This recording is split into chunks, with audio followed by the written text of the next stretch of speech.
2027 সালে ওয়ানডে বিশ্বকাপে খেলার জন্যই বাকি দুই ফরম্যাট থেকে অবসরে যান বিরাট কোহলি ও রোহিত শর্মা। কিন্তু তারপরও কি ওয়ানডে বিশ্বকাপ খেলতে পারবেন তারা? ভারতীয় সংবাদ মাধ্যমের খবরে বলা হয়েছে এ বছরই ওয়ানডে থেকেও অবসরে যাবেন এই দুই তারকা ক্রিকেটার।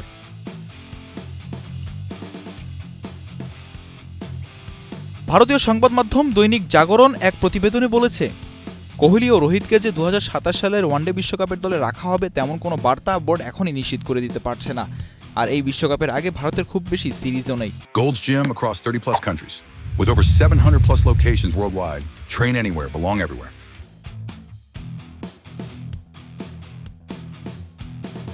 ভারতীয় দলের একটি সূত্র দৈনিক জাগরণকে বলেছে, 2027 সালের ওয়ানডে বিশ্বকাপ নিয়ে আমাদের যে পরিকল্পনা রয়েছে তাতে কোহলি ও রোহিত নেই।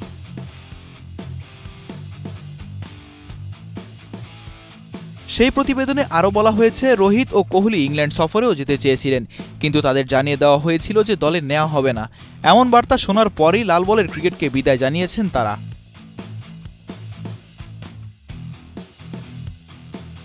কোহলি ও রোহিতকে বিজয় হাজারী ট্রফি খেলার নির্দেশ দেবে বিসিসিআই।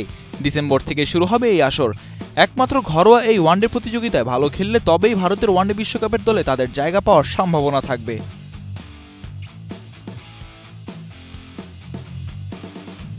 এরই মধ্যে জাতীয় দল থেকে টি-20কে বিদায় বলে দিয়েছে এই দুই মহারথী। চালিয়ে যাচ্ছেন একদিনের আন্তর্জাতিক ম্যাচ। তবে খুব শীঘ্রই এই জার্সিও তুলে রাখবেন রোহিত শর্মা এবং বিরাট কোহলি। মিজানুর রশিদ, কালের কণ্ঠ।